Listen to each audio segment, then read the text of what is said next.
Good evening and welcome to Athens City Council. It's Monday, May 8th at 7 p.m. Tonight we have two areas of business. The first will be that we have a special session, and we, as our item of business, will, as normal, establish our quorum. All members of council are present here. And our next item of business is an executive session. And so that's somewhat unusual. It often comes at the end of our business meeting, but tonight it's coming at the beginning of our committee meetings. What happens is that we make a motion to go into executive session, and I do a roll call vote, and then we will we ask those in the audience who are not part of the executive session to exit. We close the doors, we have the executive session. When we are ended with that, we open the doors and have folks come back in, and we will then proceed with the rest of the committees that are meeting tonight. So if I could have a motion to proceed and go into executive session. I'd like to move that we move into executive session for the purpose of discussing promotion, appointment, and compensation of a public employee with all members of council present, as well as Mayor, Service Safety Director, Law Director Lyson, Auditor Hecht. I think that's it. I think that's it. Okay. All right. And do we have a second? Seconded. Okay. And Councilmember Spielness? Aye. Reisner? Aye. Crowell? Aye. Swank? Aye. Grace? Aye. Ziff? Aye. And McCarron? Aye. Okay, thank you. So the remaining two people in our audience tonight and our beloved clerk of council will exit, and we will try and be as efficient as we can. Efficient but thorough.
City Council, May 8th. It's now 7:16 p.m. and council members have come out of executive session, and we're now ready to start with the Committee of the Whole. Our first item of discussion is the new Community Authority. You might remember that Mr. Joe Recchi was here with us a month or so ago to talk with us about the steps that would be required for that community authority, some legislation to petition to have that happen, also a CRA and a TIF agreement. And Mr. Recchi and Chastity Schmelzenbach with Buckeye Hills have been working with Law Director Eliason, and they've also been working with the university to, in tandem, move documents forward that are needed if council and the university are ready to move forward on approval. So, Mr. Recchi, come on up and join us and provide us some updates, and we might have some questions in from council members. Well, thank you for having me. It's a pleasure to be back in front of you. I am giving an update on the formation of the new community authority and the work with Ohio University. There are, as you know, many steps involved in this. First and foremost is the submission of a petition to create a new community authority, and then the hearings and discussions that follow that, and hopefully your approval of that, including the naming of initial trustees. In conjunction with that, a purchase contract or site control is required, so we're finalizing that purchase agreement. All of it subject to the Department of Administrative Services approval. So there are many steps involved in that. So the purchase contract needs to be, or site control needs to be attached to the petition. So we hope to have that completed and ready to submit to you later this week. Then your scheduled hearings, however those turn out. The intention is to have a approval from the Board of Trustees at Ohio University on their June 15th meeting. So that's coming up. There would not be a transfer at that time. There would just, hopefully, the creation of the new community authority will occur around then. And then we'd be moving forward on many other steps, which include submission for lot splits and zoning, because it will all come under your regulation. So there's much to do, but the first steps are the creation of the new community authority, introducing legislation for a creation of a Community Reinvestment Act and tax increment financing for that, because that's the underpinnings of the infrastructure investment that has to be made.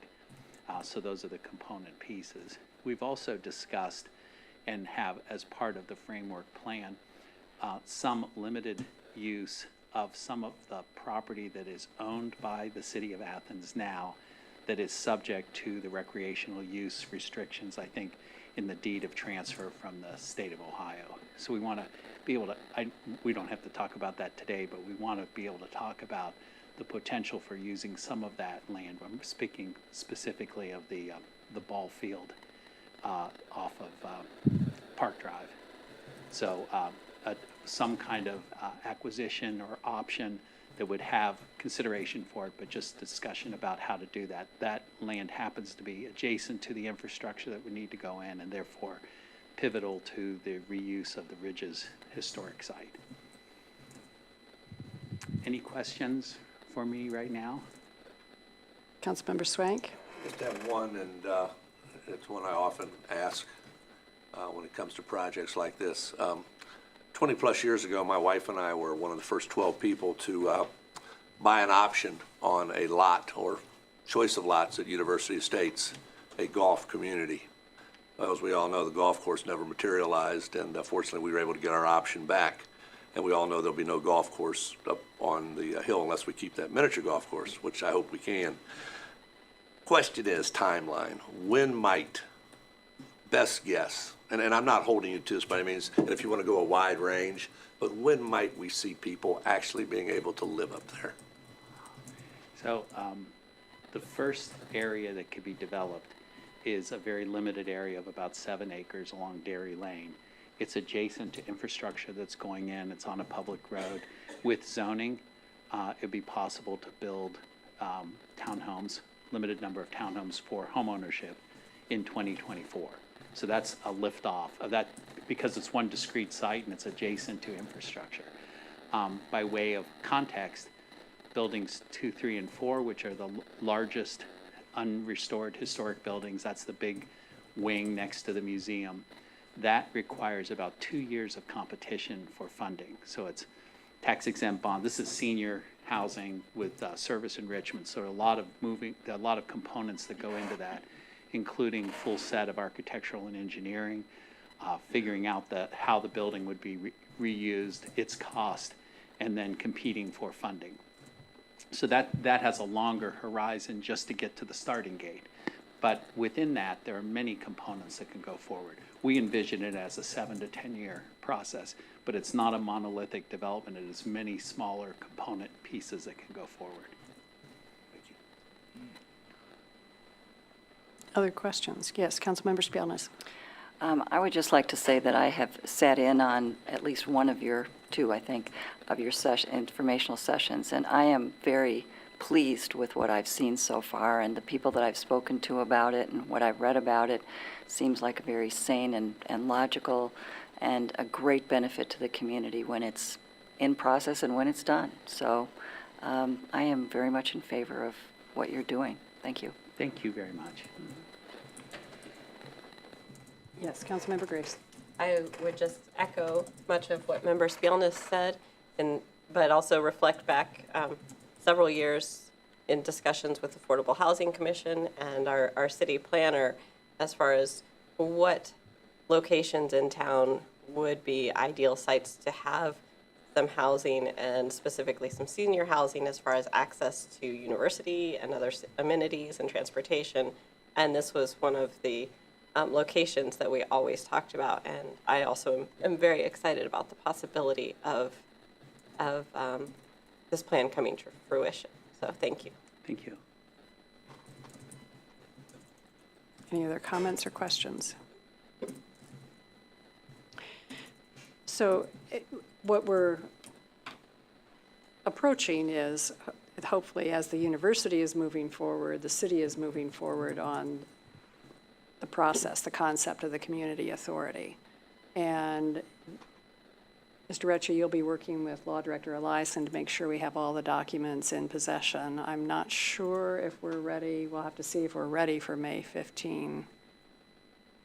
It could be as early as that for some of the first ordinances to move through. That would be our hope, that we could be ready to be in by then. But it requires a lot of work this week. So. It does, and we have a tight timeline with our clerk of council too, with tomorrow noon, and so we can maybe see some other items coming forward later in the week, but most of the documents need to be in place by tomorrow noon if we can. So we've retained Bricker and Eckler to help us with both the new community authority and the other associated documents that need to be put, all the exhibits that go together. So we're interacting with them every day, getting this finalized. So we'll get it to you as quickly as possible. So would there, how many, and my ignorance here on how many ordinances, is it that all three, the petition, the CRA, and the TIF would all come forward? Yes, but At the same time. The petition is the one that has the lead time, the 30-day lead time. The others can be put in it. Sequentially? Yeah. Okay. I mean, we can get it all in now, but the timing of it is more sensitive for the new community authority because it's a state mandated 30 days. Mayor Patterson? Again, a question for you, Mr. Ritchie, and this has to do with council's calendar. Is it a problem at all with July being council's recess to where they're out from July 1 through the end of July? No, if we can get it through before then. I just wanted to have that clear, that you Yeah, are. that's the Actually, goal. Chris That's the has been, goal. I mean, council president has been very precise about how to fit in the schedule, and her point is well taken. We have to get it done now in order to Right. fit into that schedule. And we do, as the end of or as June 30 approaches, we have several opportunities for special sessions. But we would want to make sure we're doing the 3 readings on this moving forward. Any other questions or comments? Well, I want to thank you for your continued support. I appreciate it. Thanks for taking the time. I know it involved a drive down here Not a tonight. problem. Okay, thank you. Okay. Thank you. All right, we'll move on to the next item, which is the Ukraine Sister Mentor Cities Program. And I believe it first came up for council discussion on April 10th. And Mayor Patterson had approached an organization based in a state in the Midwest that I'm forgetting. Indianapolis, thank you very much. And this would be to establish relations with Austro-Ukraine, which is in the one of the western provinces, and has a good deal of similarity in that it has a population similar to ours, and in size and number, and also the largest and oldest university in Ukraine from the 1500s, and so many opportunities. And as I understand, what you are seeking is a resolution from City Council to proceed with this. It's not a contractual or a legal obligation, but more of a good relations, kind of the director in Indianapolis describes it as the modern-day version of the Marshall Plan. So we're offering opportunities for us to learn from them with a long-established university with lots of traditions there. And then our work with our committees and zoning. They also mentions very specifically municipal waste disposal systems and developing local leadership. So these are the next steps, and I believe you had a few questions, one of which was with the Beaufort, North Carolina agreement, but that sounds like it was an informal affiliation there. And so if you would want to give us some updates on this. Absolutely. This would in fact be a three reading ordinance or a 3-reading resolution. There is a statement that was in here which I received some clarity on from Svetlana Raymer at the International Center in Indianapolis. And again, I mentioned this to council. I was approached at the National League of Cities by the Havrla project under USAID. And in there is a statement that says that subject to the contract, the parties agreed to develop economic, cultural, tourism cooperations to strengthen friendly relations and, where appropriate, to assist each other through financial support and charitable/humanitarian assistance in accordance with these mutual interests. As the law director and I were looking at this, I did raise that question with Svetlana about give me more information on the financial assistance and what that means. She did send me a response, Councilmember President Nisley, I think I sent that on to you.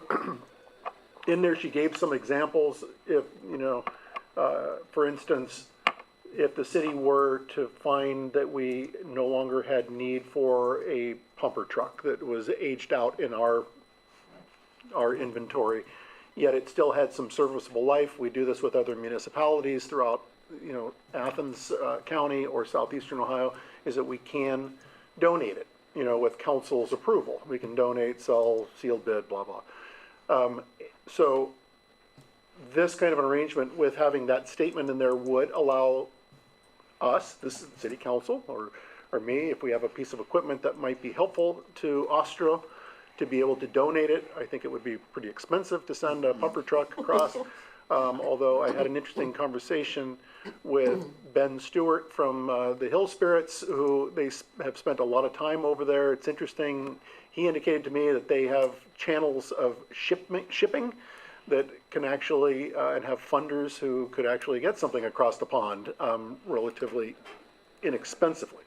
Another example would be if the city were to reach higher bulletproof vests by the police department. That too is something that it's a city asset. If the council so chose that we could donate those to Austro, something like that would fit. The other thing would be fundraisers. If not that the city does fundraisers, but this kind of keeps things open for the city to where if there's someone who wants to do a fundraising 5K or something along those lines, that fundraising can take place to help support the efforts going on in Ukraine with the unjust conflict that another country has imposed on that sovereign nation. So I want to make that clear. We can actually put into an ordinance or in the resolution that the city will not be using funds from the general fund for, any financial assistance, so we can be very clear on that.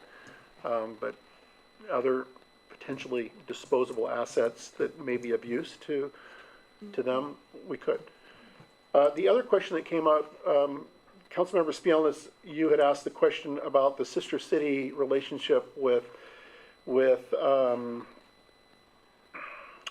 is it? Who is it? Oh, Beaufort, with North Carolina. Beaufort, South Carolina. I did ask that question, and the answer I got back is that they are not a sister city agreement through USAID, nor are they through the Hoverland project, so that's not in place. I also did a little sleuthing of my own and came across a Beaufort, South Carolina newspaper that spoke to that. And apparently it was just a verbal agreement between the mayor in Ostro and the mayor of Beaufort to say, yep, let's be sister cities. So it's not even through the International Sister City program that they have that relationship. So it's just one that the two mayors must have struck somehow, some way, and likely in support of again, the unjust conflict that's being levied on Ukraine. So I wanted to get that information because it was asked of me out to council, so we now have that So information. the resolution would authorize you to sign the agreement? Correct. And then I think it also calls for a suggestion forming a committee that will review and figure out how we're going to meet. And we have, Scott, maybe we have the government channel's expertise on Zoom meetings. Might be a possibility, I don't know. Just remember Let's the see. 7 to 8 hour time difference. We will have very early, and it will be very early here and late afternoon there. All right, any questions or comments? Councilmember Spielness and then Councilmember Crowell. Yes, thank you for looking that up, Mayor. Appreciate it.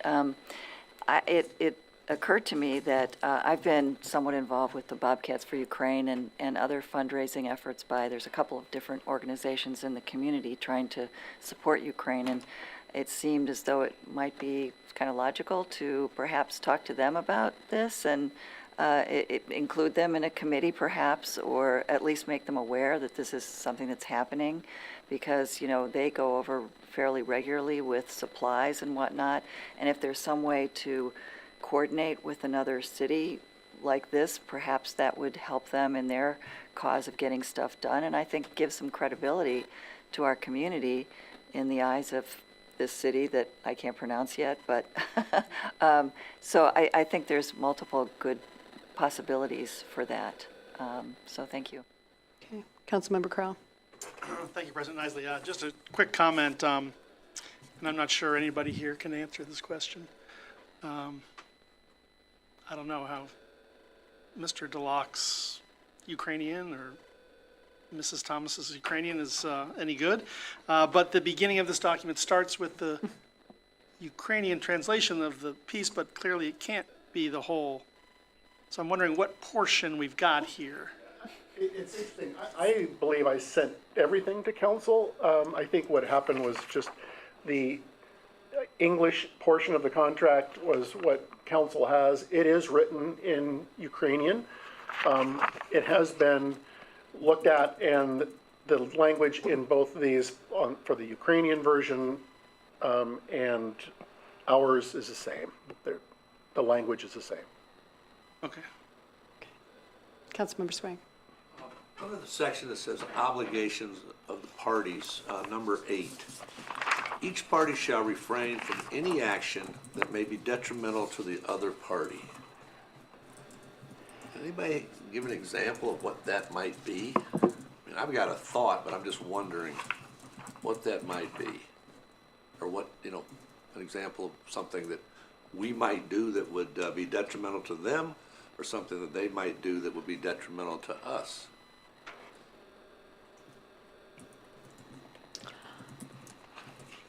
Here's my thought.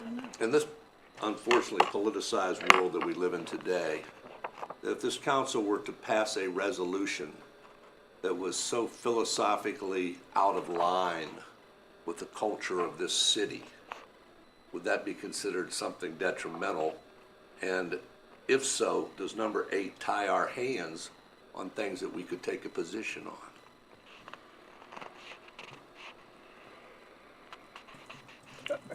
Give me another example of a position that one or the other might take. Okay, I guess when it comes to mind, I'm not sure of, in Ukraine, in this city, what the predominant religion is. No. Roman Catholic. Okay, so if we were to take a position, pass a resolution, say in support of reproductive rights, Oh.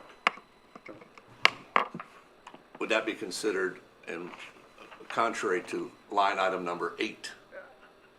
I don't believe so. I mean, if we, I'm trying to be really careful here. If, in this current climate, and what's going on right now in Ukraine, with the country that is trying to take what is not theirs from a sovereign nation, and we were to sit there and say, boy, we support that nation, that would certainly be detrimental to Ukraine, and I think grounds for dissolving any relationship between the two. That's kind of the extreme example to give you, but I think it's a pertinent example for this particular statement.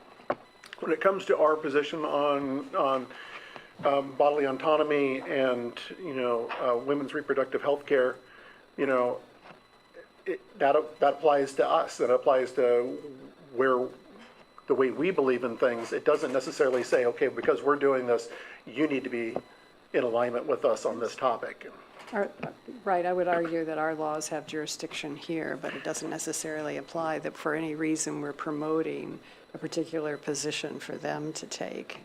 I think this is more of an exchange of ideas. How do things work? How do you get through a rough meeting? How do you get through contract negotiations? That kind of thing. Yeah, and I would agree. thought. It's just the other 7 are so tightly wound to what you just said, and this number 8 is just kind of an outlier. Right. Your director in Indiana may have some clarification on that, but between now and the time we come up with a first reading, so that's a reasonable question. Councilmember Reisner. Well, to tag on with your comment, suppose the city of Athens decided to make Russian salad dressing the official salad dressing of the city. Would that be detrimental? No, No, okay. Not a particularly good dressing choice. Oh, I don't know. It's great on a Reuben. I think in principle, it sounds like that council is supportive of moving forward with this, and in the interest of the many items we have tonight to discuss, I'd like to move forward. Any other comments, Mayor Patterson? I'll just be really brief.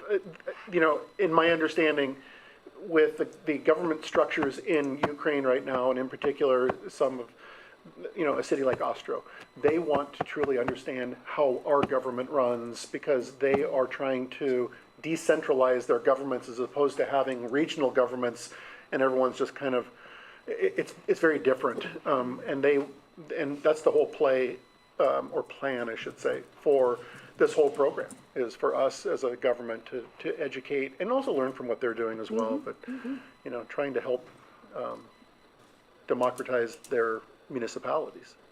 Okay, great. Thank you. Thanks for all the comments and questions.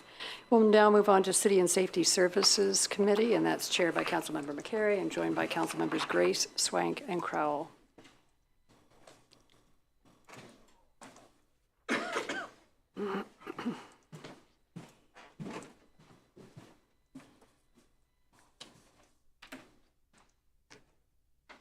Thank you, President Nisley. We have one broad topic on our City and Safety Services Committee agenda for this evening, solid waste contracts. And I anticipate that there will be at least a few sub-points to this discussion. I'll start with the decision-making authority over the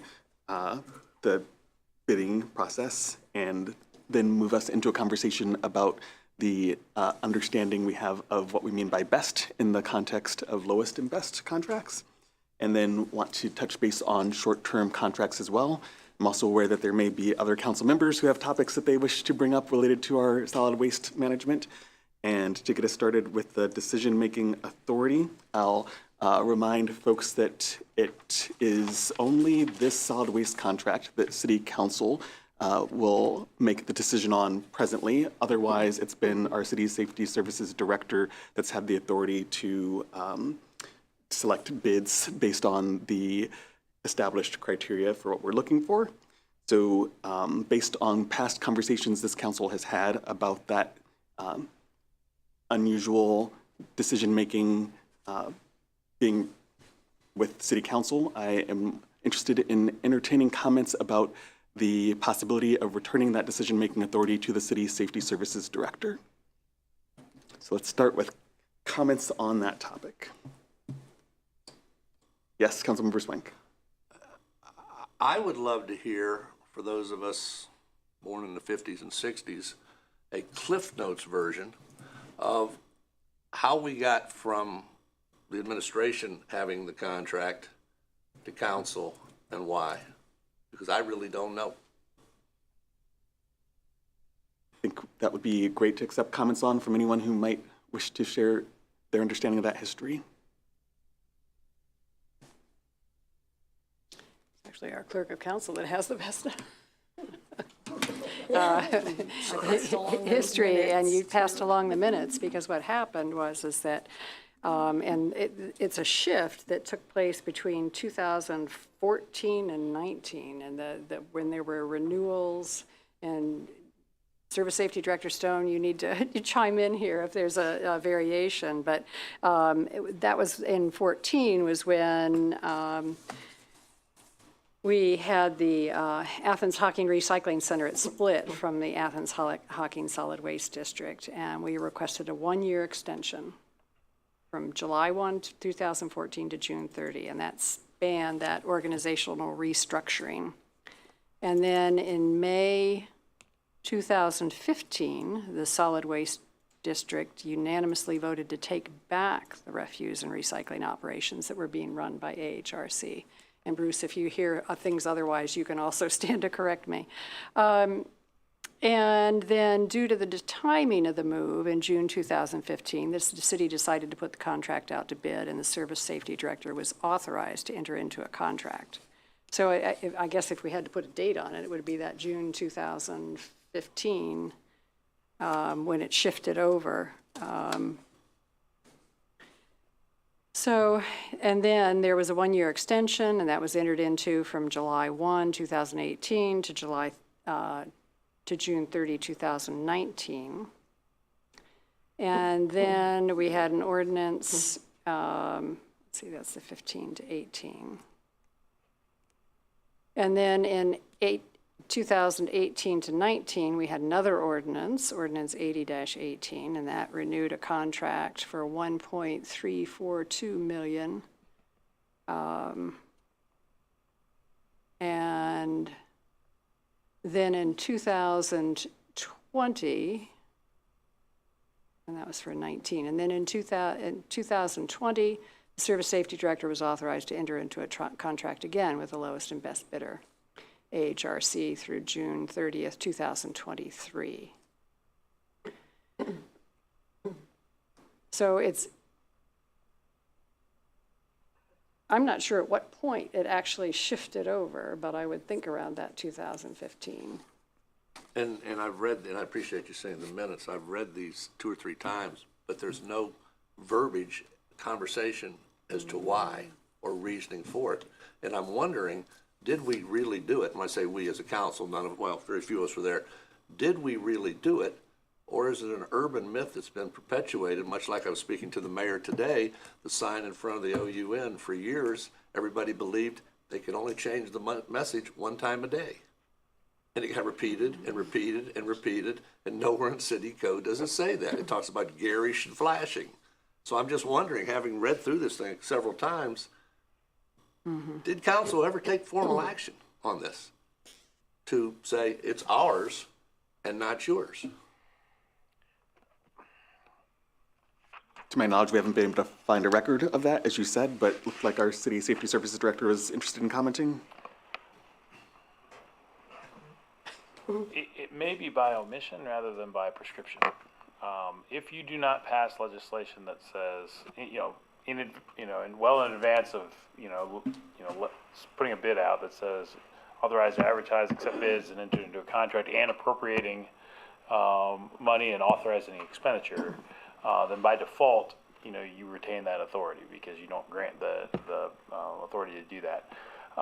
There was, during the 2018 bid where we did the emergency extension, there was a great deal of consternation surrounding the way that the bid occurred and ultimately what the result was from that particular one. And at the time, there was a company that there was a significant number of community members who expressed that they were not a good employer and that they came in and underbid and they were not prepared to take over the contract. We looked very carefully at that contract, and at the time, I basically took responsibility for not creating a good enough bid, and then we threw out all the bids and did that one-year emergency to go from 18 to 19. Subsequently, we rebid, got good bids and awarded that. I think in that time frame in 2019, and I'm trying to remember, it's very, very difficult, but basically I didn't have the authority to award that bid because of one of those things I mentioned a moment ago. There was something that was not passed. Now, if I'm misremembering that, then I misremember it. But basically something that was not passed in advance of receiving the bids, and then once we received the bids, it was passed after the fact. And so that's perhaps where I assumed that the intent of the city council was that that particular authority would just be retained by city council for this specific contract. Now, that said, as you've read both of my memos that I sent out, my recommendation at this point is to not do that and just do it like we do every other contract, where you appropriate and authorize the funding and then ultimately evaluate that and then award a bid. Yes, so this would look like many of our ordinances where we were authorizing our city safety services director to accept and award bids. If we move in this direction, that could be legislation that we entertain next week. Any further comments from committee members on this topic? Well, since we've gotten those answers, I would be very much in favor of what the director is requesting, to make it like any other bid for any other item that the city spends its money on. Additional comments from committee members or questions? Councilmember Grace? I honestly am not sure as far as the best path forward with this process. But I do think that this is unlike most other services or things that are put out to bid, in terms of like what other bids for things does the city administration review that are really comparable to this large, like it impacts everyone who lives in the city, and for several years. So that's the one thing that I see as a difference is there aren't a lot of other things that we contract for that have a similar scope, and so that's the one reason that I have thought, it has certainly generated a lot of public interest and involvement in my years on council. It has been probably the largest discussion that it has brought folks from the community in to engage in that. And so that generally citizen involvement in local government and processes, I think, is a good thing. Just it increases awareness of what is happening and encourages engagement in those processes. I don't know that means it's the best way to handle this one, but is there something else? Just a question for Director Stone, of another contract that you would feel is comparable to this as far as the length and the duration and duration and impact on the city. Sure, thank you for the question. I think I don't know that there is. I mean, really, on as far as size goes, I mean, there are construction contracts, but those are very discrete. In this case, it's a professional services contract. I think other professional services that start to approach this size are specialized services. And when I say start to approach, it's not remotely close as far as the dollar figure, but professional services for unique services that are not typically, that they're not, of a specialized nature. So an example would be our finance software, CMI, the provision of all of that. That's something that's of a specialized nature. There are carve-outs in the Ohio Revised Code from a continuity perspective, so that we can consistently contract for that without having to go through a competitive bidding process. Our meter collection arrangement, that's another one. Now that one is somewhat unique in that we expend a significant amount of money that subsequently gets returned to us, but that's another one that starts to get a higher dollar amount, I suppose, because of that pass through according to the way that people pay meters and they come back. I can't think of another contract that's a professional services contract that's of this size and scale that we bid out. Thank you. Yes, Councilmember Swain. Sorry, Crowell. Thank you, Member McCary. I also don't know when this all originated, and I tried to look into it, and I contacted a former council member who I thought was maybe part of the process when it came into council's authority. Turned out that they weren't, and so I didn't get my answer there. But in thinking about this contract over and over again, I feel that it must be rooted in that lowest and best bid, and what we mean by best bid.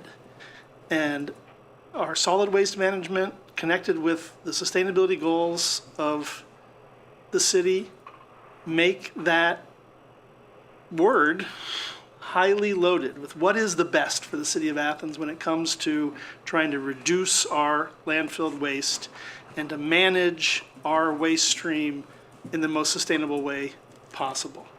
And that's very difficult to do, and it's very difficult to figure out what that best is.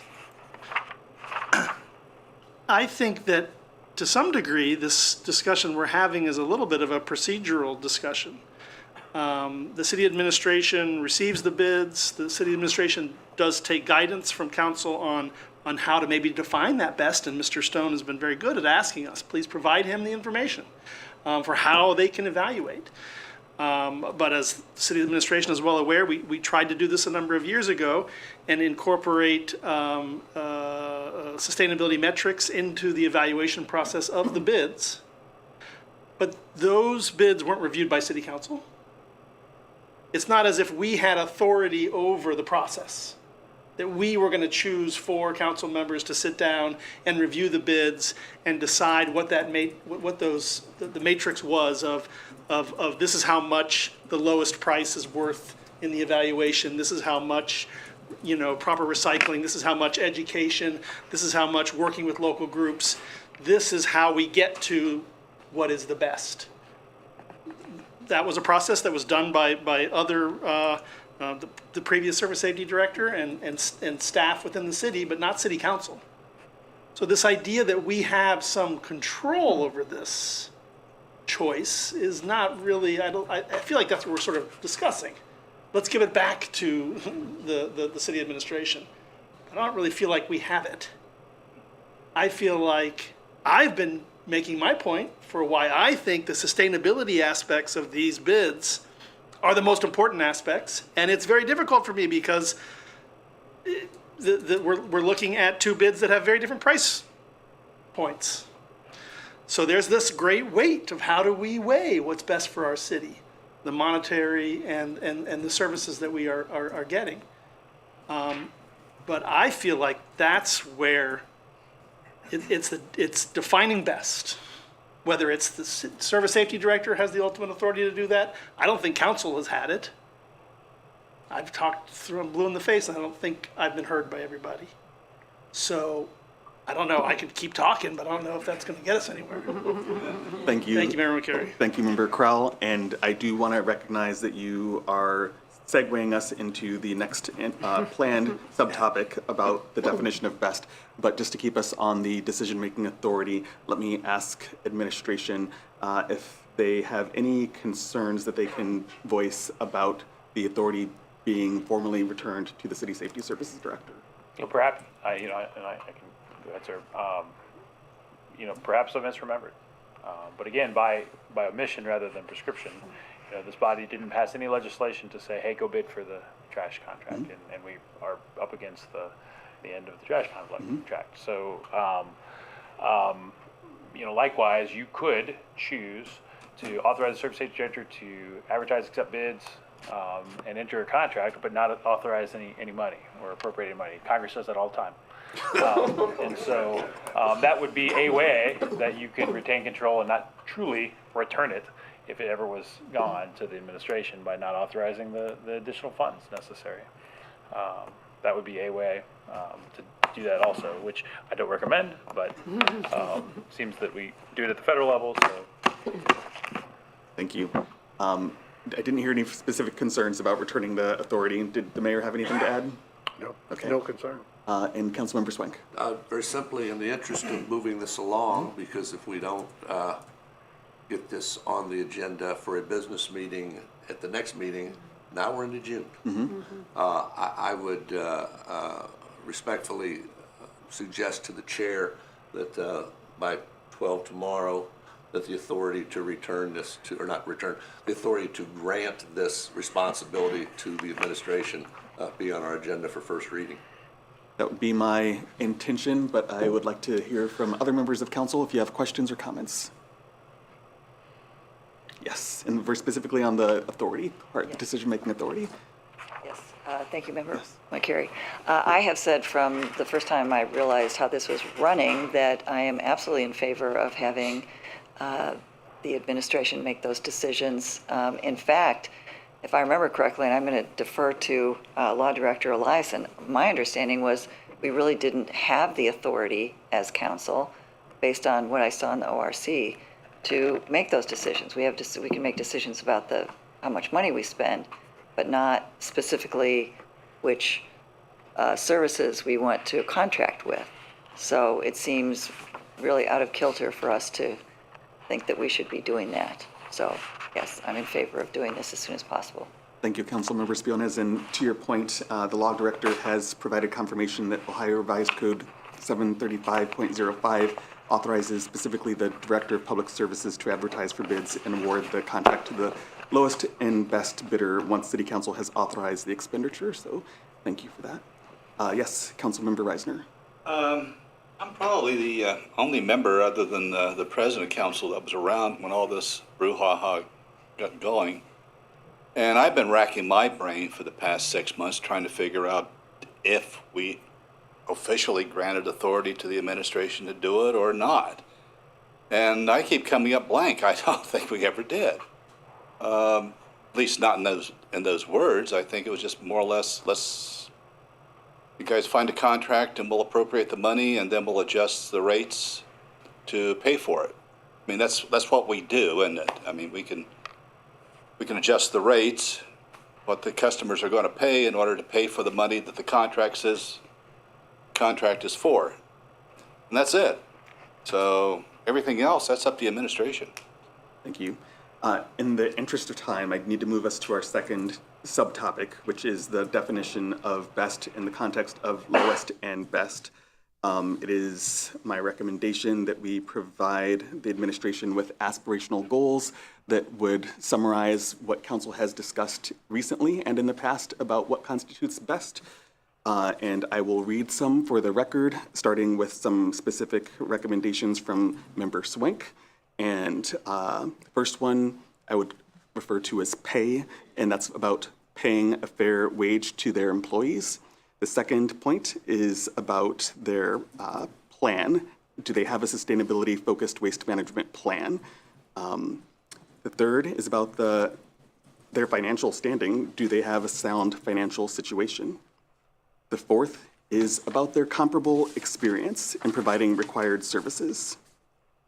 The fifth would be about their professionalism. Can they show professional performance and conduct with previous contracts? The sixth would relate to having facilities, staff, equipment, and management skills needed to execute the contract properly. The seventh would be having the ability to provide collaborative partnerships with local groups. The eighth would be having the ability to provide educational services for solid waste diversion programs. The ninth would be broadly that it is in the best interest of the city of Athens. And for the 10th point, I'd like to, the 10th point would be about our overall waste diversion minimalization goals. And with that in mind, I'd like to refer to our May 28th, 2019 council meeting minutes with detailed comments from Councilmember Crowell about the importance of emphasizing or prioritizing bids that support the triple bottom line, economy, environment, and social equity. So specifically with regard to the economy, we're looking at impact on local jobs, contributions to the local community, and long-term investment in the region. With regard to environment, we're thinking about the projected carbon footprint and efforts taken to offset this footprint in support of the city's efforts toward carbon neutrality. And the third is equity. It's imperative that the issue of regional environmental impacts be addressed in the bid response, and will provide information regarding downstream outlets and processing efforts engaged with each commodity collected and how that process impacts the region to which it is sent. So with that review of recently suggested aspirations and historically grounded criteria for the triple bottom line, I would recommend that we encourage administration to look to such factors in their definition of best. And with that, I'd like to open this to comments and questions from members of the committee. Councilmember Swank. In talking with people about trash collection, it kind of boils down to four, I should say talking with, in listening to people about trash collection, it kind of boils down to 4 points. Number one, when people put the trash out on their appointed day, they expect to have it picked up, the can returned to where it's supposed to be. They put it back in their garage or wherever. Number two would be recycling. As important as recycling is, the trash needs to go first. The world's not going to end if we don't get recycling taken care of. It's very important. It's kind of like in a Kentucky Derby, 1 and 1A. They go together. Number three would be composting. Do we do the same thing with it? Is it picked up? And in all those cases, I would think the majority of the people in Athens would say the current provider does an outstanding job. And way back at the beginning, you heard me say I'm conflicted on this because performance and loyalty are very, very important. And they've done a very good job. The fourth thing, though, for many people in this town, is a distant fourth. And it's all these nebulous things that we hear and this lingo that we hear and these phrases that we hear that most people can't even define.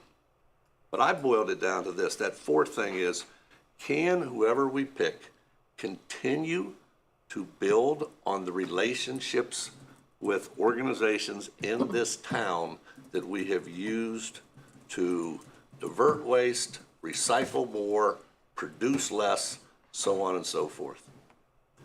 And whoever can do, or whoever's proven that they can do those four things consistently, those are the things I think, and I've heard from people, should be considered as what is best. Thank you, Member Swank. To summarize, I heard your fourth point from the community's perspective as being one about partnerships, and your first three about the importance of trash pickup, recycling pickup, and composting. In that order, yes, sir. Okay, thank you. Other questions and comments from committee members? How about other members of council? Councilmember Spielnez. Thank you, Member McCary. So the list that you had regarding issues of best, they sound very familiar. I didn't go back and look because I wasn't sure what we were going to be talking about, but that sounds like what we'd already put in the request for proposals. How different is it from that list?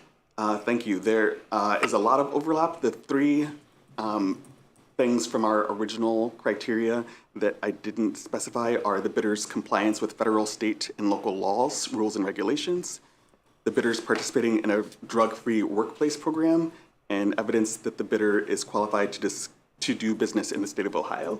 Other than those three things that we have also asked for, there's a lot of overlap between what's been discussed at recent meetings back in 2019 and what we're asking for in the bids.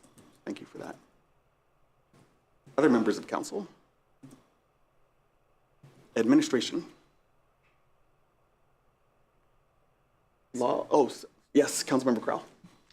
Thank you, Member McCary. I'll just ask one more question, which is in the context of best. We know that when we wrote the request for proposals for this for these services, if a respondent replies that they don't agree with a stipulation of the contract, can that be a best response? If the city of Athens says, this is what we want, this is how we want to do it, everybody come in and tell us what you can do it for, at what price, and how you're going to do it. And one of the respondents says, well, we can do all these things, but we don't agree with this part. We don't want to do it the way you have stipulated here. Can that response be a best response? Can that be an acceptable response for city services, or are we in a position where I've heard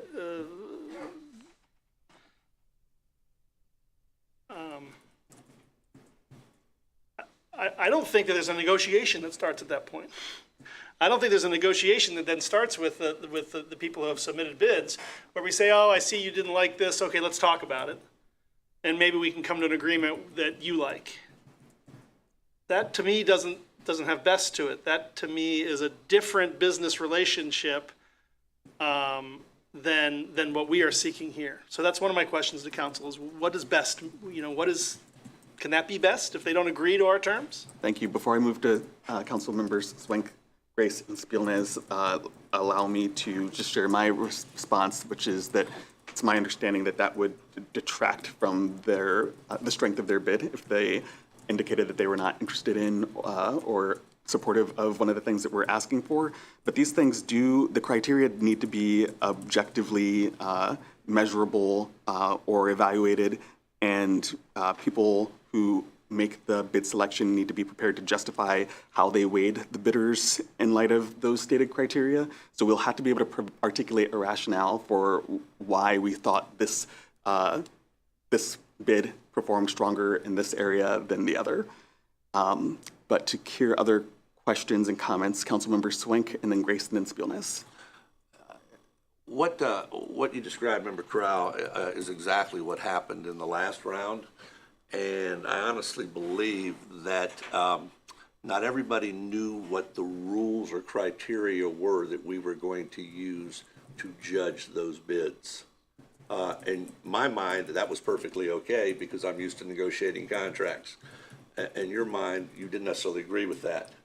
From what I have heard, and correct me if I'm wrong, Director Stone, when this bid goes out, those type of things are going to happen in a and we've talked about this, Member Solvay, in a pre-bid conference where we can have that discussion so that when that final bid is submitted, it is the final bid.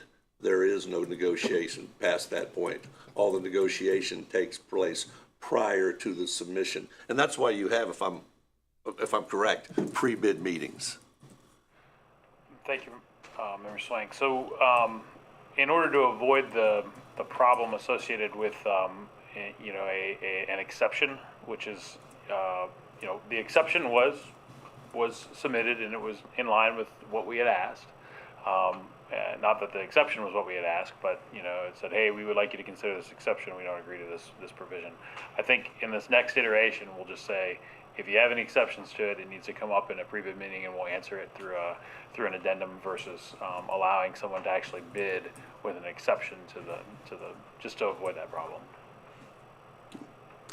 Councilmember Grace. I was just going to say, I think ideally, you would have some things that it's very clear there are no exceptions. Like, as the city of Athens has said, well, this is one thing that you can't take exception to. This is a non-negotiable thing. Some things, for instance, whether we expect trash haulers to pick up during a level 3 snow emergency, I think that's something that's, yes, we can negotiate on things like that. But there are some things that we should know. These are things that we have a set expectation, and there is not a negotiation. And so determining what falls under what category, and also the other comment I was going to make in terms of that's a lot of different things to consider when you're determining what does best mean, and how do you weigh which of these factors, if one bid outperforms the other on factor number 3, but it's flipped on factor number 5, how do you determine which is more significant? And so whether there should be a ranking of priority to some extent, I think, of the criterion, which, yeah, it gets more and more involved and complicated, but because I think that very well could happen where you have strengths in different areas from different entities, so then which strength is more important? Thank you for that question. Not that it has a clear answer right now. I appreciate the notion of, while I've reviewed some potential criteria, that they are not weighted in terms of importance. So I don't know if our City Safety Services Director can shed any light on the process of comparing that might touch on importance of factors. Thank you, Member Carey.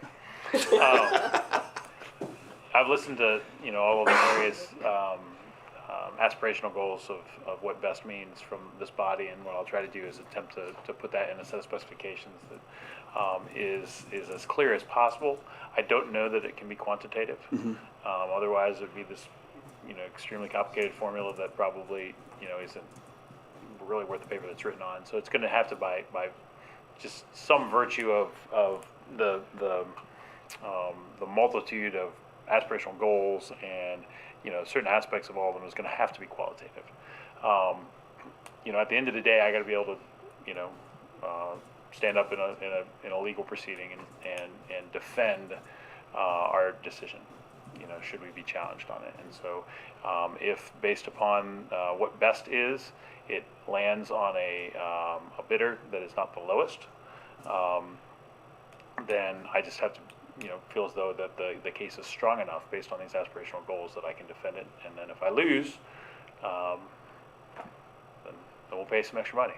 So that's kind of where we are.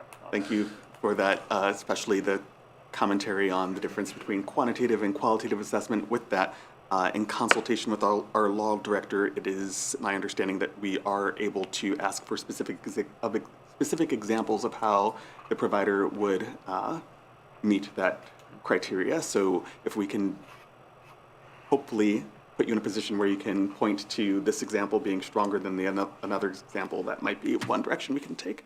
But Councilmember Spielness has had a question or comment for some time. Yes, thank you. So I agree with the comments that have been made, some very fine comments, and I appreciate it. And one thing I want to go back to Member Kroll's comment, and that you've sort of addressed, is, federal grants and a lot of grants do have scoring systems, and I know that would be very painful, but it certainly would, really hard to do, I'm sure. But the more that we can approach something that would be quantitative versus qualitative I think Law Director Eliason would probably agree would be a safer place for us in terms of coming up with decisions that would keep us out of court. So I'm hoping that to some extent possible that you could work towards that goal. I think now would be a good time to ask our law director if there are any comments that you would like council to be aware No, of. you and I discussed Yeah. all my concerns, and I think you are very well brought forth everything that we discussed as far as what best means. Well, thank you. To that point, the term lowest and best is intentionally left vague by the revised code 735.05. So the point of this conversation is to try and provide some direction to administration on what our aspirations would be. I think the remaining question that I'm hearing is whether or not it might be feasible for council to provide any sort of input regarding the importance of these 10 to 15 factors that we're discussing as aspirational goals, rank ordered in terms of importance. That's not something I have an answer to. If anyone has any comment, hear it. Otherwise, we'll move on to other subtopics here. The next being a short-term contract, and I will ask our City and Safety Services Director to get us started on that aspect of the conversation, picking up on our prior recommendation from the City Safety Services Director that we consider a 6-month short-term contract, and now wondering if it might be possible to enter a short-term contract with the desire to then enter a 4-year contract at a better rate. Is there anything you can share about the feasibility of shortening from a 6-month contract to, say, a 2-month contract? Thank you, Member Carey. I can't prepare bids that quick for 2 months. 4 months would be tough. Okay. To get them turned and I mean, if you think about particularly if the result is a different operator they have, there's going to have to be a ramp up period for that person from the time that it comes in. So understanding that whatever duration you choose to extend this contract. I have to back that up from whatever that day is so that the new entity, whether it's the existing entity or another entity that gets the bid is ready to go on that day. That's why I proposed 6 months. I think in my memo that I shared with this group, I stated my reasons for why I thought 6 months was appropriate. If you try to do something different, I'll do my best to make it. I hope I don't miss it. And that even 4 months would be difficult? I think so. Thank you. Yeah. Questions and comments about short-term contracts? Councilmember Swank. So that we're clear, this is not an extension. This is a new contract. And by declaring a clear and present danger or emergency, I'm not exactly sure that you are not required to bid to do that. In other words, the power falls within your hands as the director to choose that. And you presented to us a proposal at the rate of $171,000 a month for that period of time. 2 questions, or a question and a point. Is there anything that precludes, from the Roadrunner days, Acme Trash, of coming in here and handing you a proposed contract for the same services for the 6-month period of time at price X?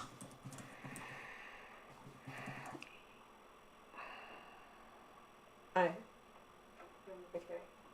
Councilmember Grace, did you want to clarify that question? Well, I think that no other company would be able to ramp up and get their equipment and everything ready to start services for the city of Athens. Well, that's an assumption, but by July. I'm asking, that's immaterial to the discussion here. Is there anything, that would be a decision he could make. Yes, I don't think they could do it. But my question is there anything that precludes Company X from walking in saying, Director Stone, we're ready to go on July 1. Here's our proposal, here's our price. No, I mean, if you obviate the bidding process and declare road president emergency because we're going to, run out of contract runway, and we have to have somebody pick up trash starting on July 1st. to not have a public health situation of accumulating garbage, then we could award to whoever, we thought appropriate. The reason I asked that, and looking at your proposal that you presented to us, the citizens of Athens are about to get hit with the quintuple whammy financially. On January 1, water and sewer rates went up 3%. On January 1, the 0.1% income tax kicked in. In the next 6 weeks, anybody on the SOPEC aggregation pricing system will see an 89% increase in their electric.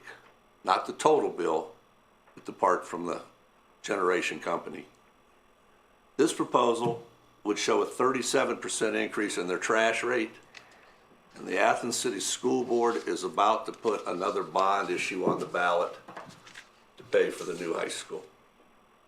5 significant impacts on a family's budget.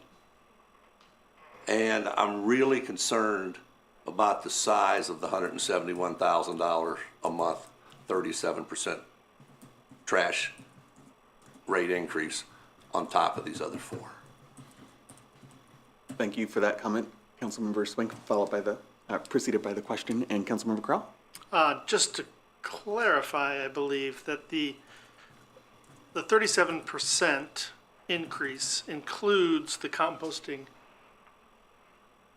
contract, which is an alternate part of the bid process, and that all city residents don't pay. So I think, to be fair, we're looking at a little under 25% increase for this 6-month extension, 6-month contract. Other questions or comments from members of the committee? Councilmember Grace? Just the other fact that it's a separate process to adjust the rates, and the timing of that is handled separately from the contract. Thank you for that. And just for clarification, also, we will discuss at the City Safety Services Committee level the contract, and then Committee of the Whole will discuss rates. Councilmember Swink, and then we'll go to other members of council. The Toucan rate, which is the predominant rate in the city of Athens, the increase is 36.98876%, 87%. That does not include composting.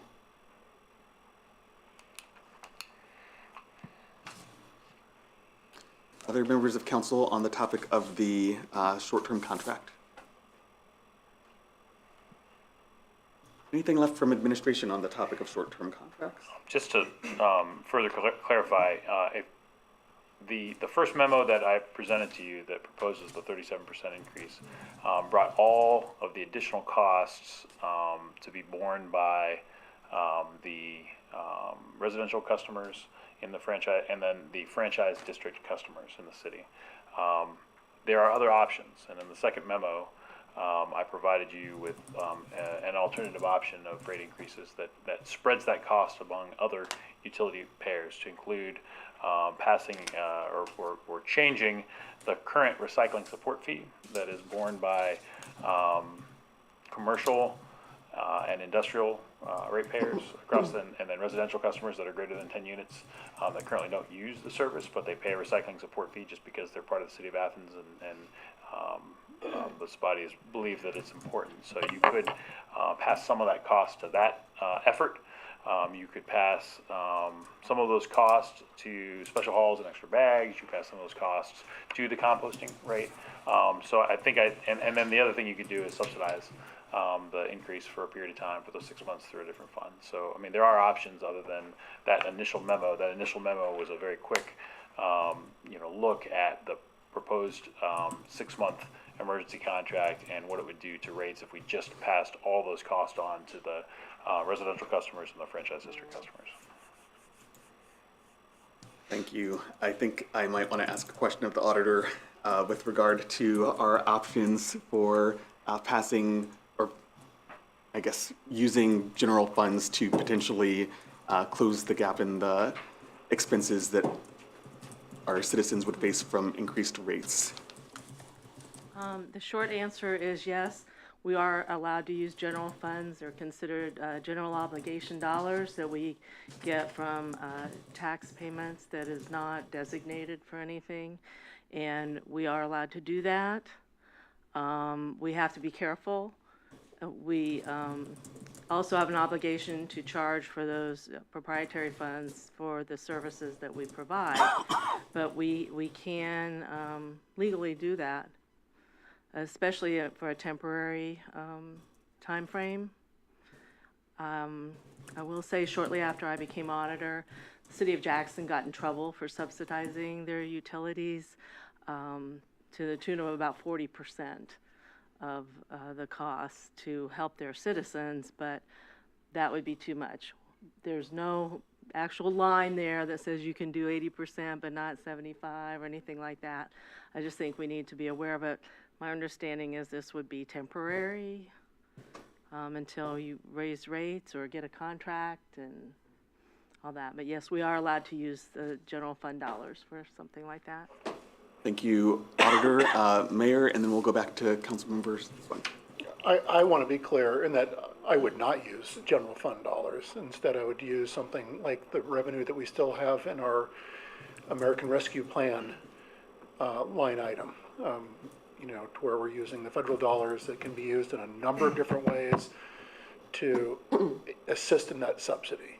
I appreciate everything the auditor was saying, you know, and support everything that she was saying, but again, I would not look to our general fund revenue. I would look to something like ARPA. Thank you. Councilmember Swank. The mayor's question or statement answered it. Thank you. Excellent. Well, due to time, I believe council members may have other topics related to the solid waste contract that they wanted to bring. Councilmember Reisner? No, he's answered my question. Okay. Did you have anything else you wanted to talk about? No. Okay, excellent. Well, then that concludes our City Safety Services meeting. Oh, did I forget something?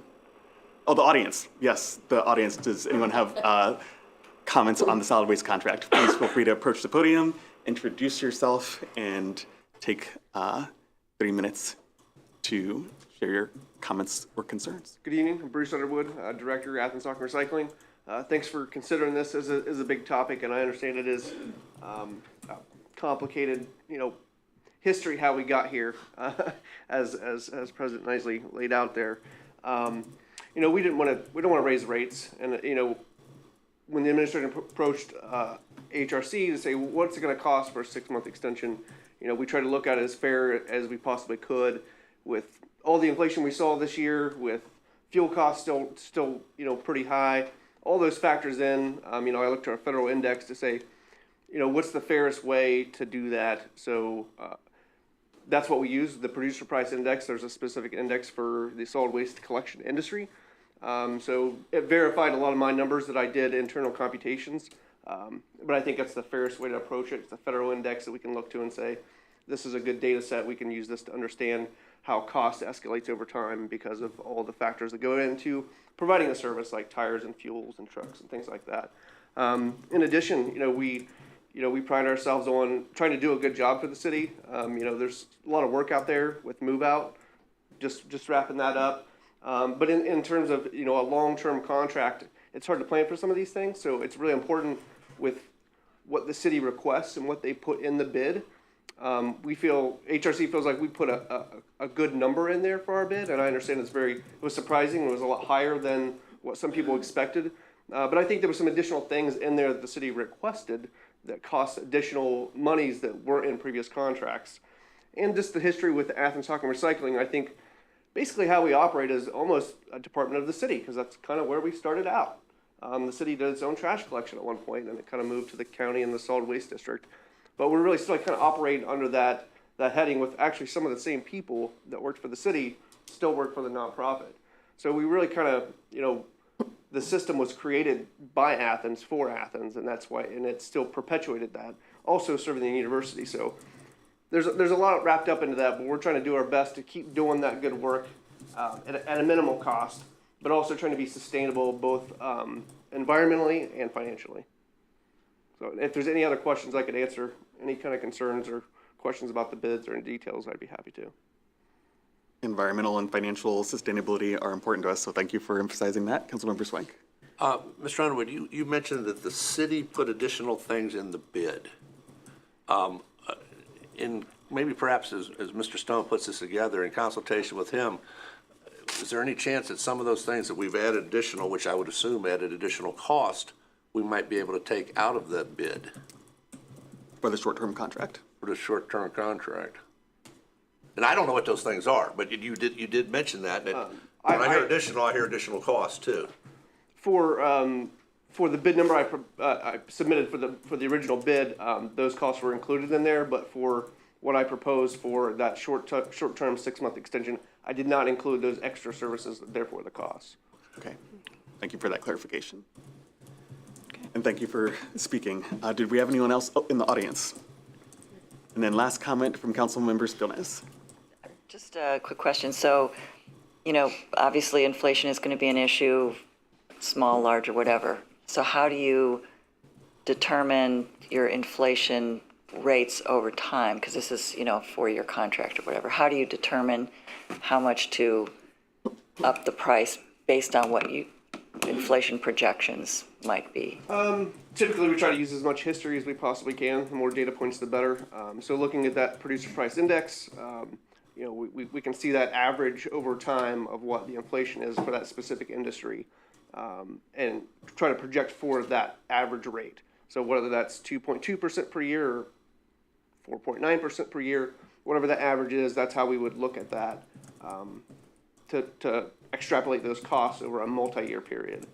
But also being able to have a contract that says, what's the price for year 1 versus the price for year 4 versus a flat rate. Those are things to think about in the bid. I certainly think about it from my perspective when we're trying to compute how much it's going to cost us to provide the services. Thank you.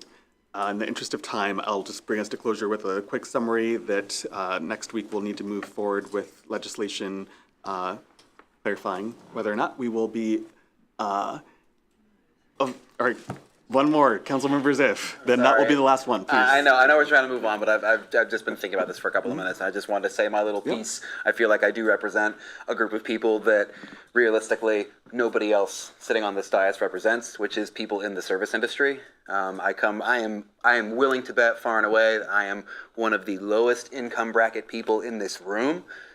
And I am completely comfortable, as are most of my coworkers, most of my friends who are all in that same bracket, completely comfortable with these kinds of rate increases, knowing the service that we receive is of the quality that it is. I just wanted to make that point because I do pride myself on trying to represent renters, service industry folk. That's how a lot of us feel, myself included. And I also wanted to thank HRC for doing a great job with Move Out this year. Great job. The streets look excellent, super clean. That's it. I'm done. Good. Thank you, Member Ziff. One more comment from the audience. I'll make this quick. I'm still a little bit confused on this, and I just wish someone would clarify. A lot of contracts start on July the 1st. This is a new contract. If, in fact, I don't understand why a new contract can't begin on July the 1st, be let, because most of the bidders who are going to bid on this have the equipment and everything ready to go. And if you're looking at a calendar year, why not just wrap that period of time from July through December into the first portion of their new contract? I mean, to me, it's not rocket science, so I don't understand why there needs to be an extension. Or short term. And I think other people might have that same question. Thank you. Yeah, just to clarify, we're not talking about an extension of the current contract, but a short term. Is there a response to that specific question?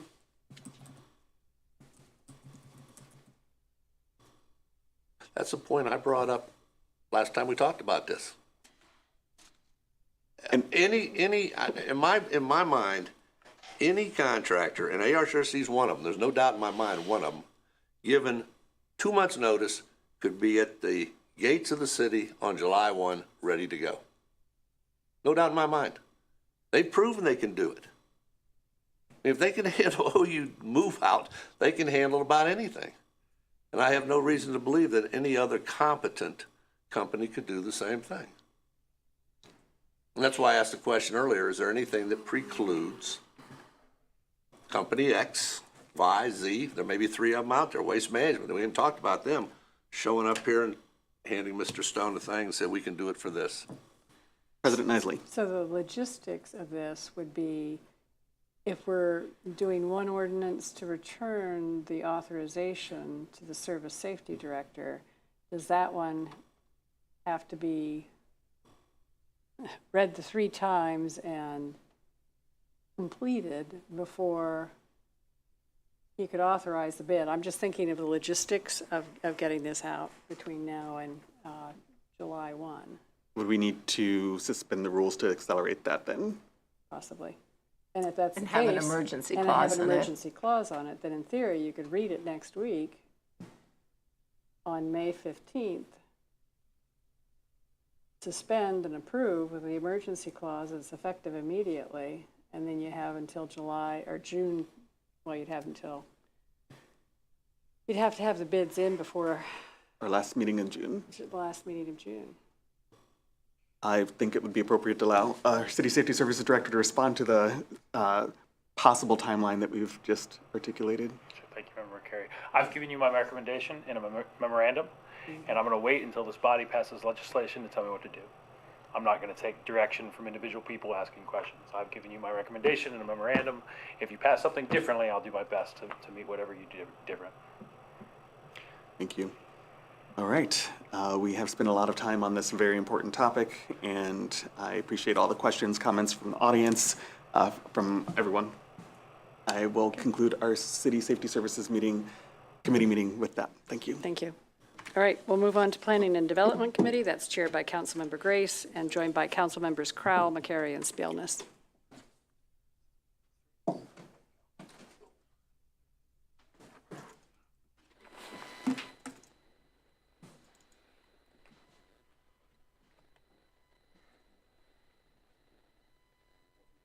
Thank you, President Nisley. The first issue for the Planning and Development Committee this evening is Title IX, Special Use Permit for a new sign face that would be located at 447 East State Street. And we do have on the drive the Title 49 application for use of the city's right-of-way. And there is included a picture that shows a sign that is partially, I believe it states on here that it extends 5 feet into the right-of-way. And there is a request to change the sign face of this sign. And because it is in the city right-of-way, they need a special use permit to have permission to, most likely the sign was put in place prior to this process being put in place, requiring that they get a approval to put a sign in the right-of-way. And so that while there is an existing sign, as it has come to our Office of Code Enforcement, that they would like to put a new face on the sign, they then completed the application for use of the city's right-of-way. And I don't have a lot of details other than what is included in those documents. Other than I did see that the fee has not yet been paid, and but that it is the applicant, who is not the property owner, is the one making the application. But we do also have the name and address of the property owner. Are there other details? Yes, Mr. Mayor. I'll do my best. We have not seen what the image or the verbiage on the sign is going to be at this point in time. We'll find out from Director Riggs for sure. I do, just to kind of give us a point of reference for where this property is.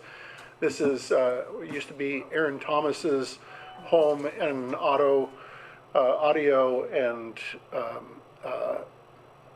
television, flat screen operation down there, but as was indicated, that this would be used by a new entity, and I believe that Mr. Thomas would retain the ownership of the property, just leasing and having a sublease. Yes, Member Scott? The sign's already up, There, the new sign is? and it's a vape shop. Terrific. Yeah, it's already up. It's a fait accompli. It is the same size. It is just literally new font. That's a whole new sign. Yeah. It's up. I had to go back around the corner today to see it, and it is up. Wow, took some nerve. Or take it down if it doesn't. I didn't put it up. Thank you for that information. Are there other comments or questions from members of the committee? Yes, Member Spielness. That's interesting.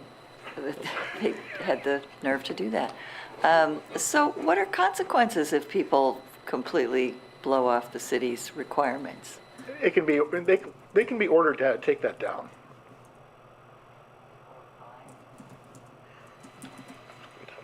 First, they would be ordered to take it down. And then if they failed to comply, there would be consequences. Good to know, everybody out there. The fee for the use of the right-of-way application has not yet been paid. It may have been paid since this form was scanned to us, but at the time that the form was filled out, which the date on there is March 31st. It could have been paid in the meantime. Any other comments or questions? I think perhaps this is an issue that we'll want a bit more information on, and I can reach out to Director Ridge. Hi, and I apologize for not knowing more about this specific one. I think what occurred is that they applied for a use change through zoning and got approved through zoning, and then assumed that they were okay to change the sign. We recognized that the sign was in the right of way during some time in that iteration and said, hey, whoa, stop. You know, you gotta, and I think they may have already been proceeding with their sign change, and then that's why they did basically a half-completed application, that in order to meet council's timeline and try to avoid special sessions and emergency clauses and everything else before recess, we said you gotta get something before council. So I thought there were more documents than this. I'll go back and ensure that prior to a first reading of approval that it's complete. Thank you. I appreciate that. Okay, moving on to. Oh, yes, I'm The sorry. fact that they've already done it, the sign is there, the public sees it, yet it's illegal, okay? I mean, they're flaunting the law. Let's just get, put it out there, whether or not it's a legitimate mistake or not. Officer, I didn't see the stop sign, I blew through it. Well, I still had to pay the consequences. One workaround might be that they are notified and said, you're gonna have to cover that sign up until you pay the fee, until council gives you approval. I kind of take this a little serious, maybe, but on the other hand, if you don't enforce things, then what the hell's the point of having any laws at all? Well, Well, I would language. argue that there I'm a councilman, I can say that. there are multiple instances where folks are unaware that a sign is in the public right-of-way. Yeah, I And- understand And as that. we know, there was a sign there, and this has certainly not been the first instance where a property owner Mm-hmm. has had things from a sign to a fence to other things Yep, that they learn later, hey, Uh-huh. there was a process, and we have not had a punitive approach to. I'm not asking for a punitive approach, I'm just saying there's a solution that they cover the sign up until the approval is granted. I mean, Well, we don't punitive ask is people that? to take their fence down until approval's granted, or. Well, they could cover the fence up. I mean, So I if you want to just sit think here and that. bandy words back and forth, I'll stay here all night. It's- Well, I don't wish to do that, but I do think that this is not an unusual issue. And there was a sign in the same location. Yeah. And I think that that it is important that we treat all applicants similarly, and and we haven't attempted to make people take things down or take things back as the process proceeds in past. I didn't say that, did I? I said cover the sign. I mean, like a sheet. So, yes, Cloth, Member Slate. tarp. So and like Member Reisner, I can split hairs till next Christmas, and I'm not going to. This is an illegal sign. We, in the past, the first week of school, second week of school, have had problems with illegal, offensive signs, namely bed sheets, hanging from various rental properties and fraternity and sorority houses. And those people have had to remove those signs immediately. We didn't give them I didn't know opportunity. They were directed to take them down because they violated the sign ordinance. In this case, they have violated process. And I, like Member Reisner, agree. Put a sheet over the thing, period. Because if we don't, the message we give to people is, it's okay. Laws don't apply to everybody. And it's a bad precedent to set. By no means, as a legislator, am I saying to the administration, do your job. And gentlemen, if I came off that way, I apologize. But I do think the sign needs covered. This is in my ward for one. Right down the street from Sam. And we need to, as stewards of not only the money, but those who set policy, make the ordinances, create the laws to enforce what we do. The sign needs covered, plain and simple. Well, the dairy barn had a sign in the city's public right-of-way that was put there prior to us requiring this process. They came to city council when they went to code enforcement asking to change to a new sign. They had a sign up right there. It had been there for a long time. We certainly did not require that the dairy barn cover their sign until we approved them having a sign in the city right of way. Yes, but that was the old sign that was there, okay? What we're talking about now is a new sign, and they do know. Actually, it is a new sign. It's the project description is change the face of an existing sign. That's a new sign. It went from stop to go. That's a different sign. Members it. Never mind. Just one basic, just a question on this. Because, for instance, the Dairy Barn's new sign has a spot where they can slide in and out things saying what's going on in the Dairy Barn in that period of time. Maybe this is a silly question, I guess, but does this actually constitute needing code enforcement to sign off? Is this really that different from the Dairy Barn changing the face of their sign on a weekly basis? I mean, it's just the face of the sign. It's the same sign. I mean, same thing. My belief is that there was not a permit for the original sign. Oh, I see. Okay. And which was the same with the Dairy Barn. They did not have a permit or approval to use the city's rights of way for their sign.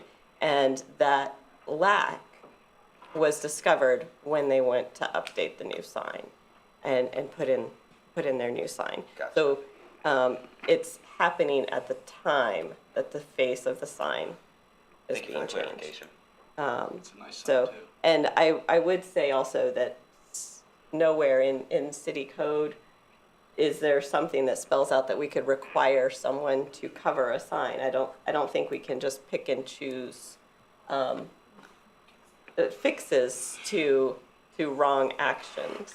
I think that would have to have been specified that before we could order someone to do a specific action, we have to have spelled out what the consequence for the improper action is. And as Law Director Eliason said, should the result of this process be that we do not grant a permit for use of the right-of-way, then they could be ordered to remove the sign at that point. We would have the legal authority, the city, I'm not saying council, but the city would have the legal authority to say you have something that is in the city property and they could be ordered to remove it. But I think we're we're jumping into things that we don't have authority to do, as, certainly as council, but also as, do you have any input on that, Law Director Elias? No, this is a use of the city right-of-way, not really a discussion of the sign. It's the use of the right-of-way, and they're in our city right-of-way, and if we don't want them to be in the right-of-way, we don't issue the permit and tell them to take it down.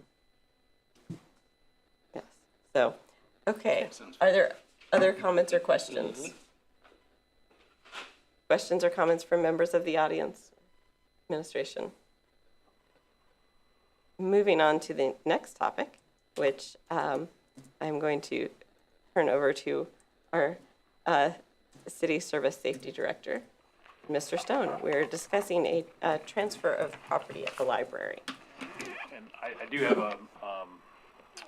an image that I'll pass out just for clarification to the body. This is not a legal document to prepare for transfer of property, but we are working on that. That document that you will have as part of the ordinance. This is an image I pulled off of the county auditor's site here in advance of this meeting, just so that I can describe it. I think we might have talked about this before. But for a number of years, the library board has been working on getting the property where the current library sits in Athens transferred from. One more. Just, we have one for the record. Oh, I'm sorry. Thank you. I didn't know that I had. It's going to give you mine.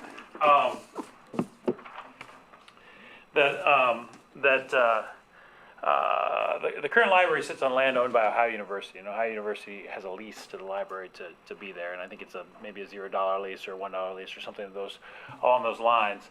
And the library has been working diligently and got permission from the Board of Trustees almost 3 years ago now to have the state of Ohio transfer that land to the public library system as a transfer between governmental entities, so that the library system actually owns the land that the library in Athens sits on, like they do on the other libraries around the county. In the middle of the couple parcels that Ohio University owns that they're looking to transfer to the library system, there is a very small strip of land that, believe it or not, is part of the parcel that the wastewater treatment plant sits on. So I've highlighted it here. It's one parcel ID. It's split into 3 parts because there was a railroad that came through that split it, and there's also US 33 that came through and split it, but it all remained one parcel ID. And the small little strip that the city owns, that the library sits on, and that we would transfer along with Ohio University's transfer to the library system, are really independent of, but in the same effort, is shown here in this cross-hatched area. We've worked diligently with a surveyor, with an attorney for the library system, and with the city law director's office to make sure that the instruments and the legal description are correct, and that proper easements will be retained. At some point in the future, we will ask, once the library gets ownership from Ohio University, one of the easements that we need is an easement that is granted by the state of Ohio to the city of Athens, and they can only grant them for 25 years. And so once the library gets that property, they'll need to give us the easement back, and we've been promised that we'll receive that from the library, and I don't doubt that they would do that. But the thought here is that I'm requesting that you just ultimately transfer this permanently to the library, rather than the city retain it in this weird structure that we have right now. Okay, yeah, and I don't remember when, but I'm certain I have seen this map and thought, well, this is a fun little parcel here. Because it is just a narrow strip of land in between 2 pieces of Ohio University land that in part of the library building is actually on.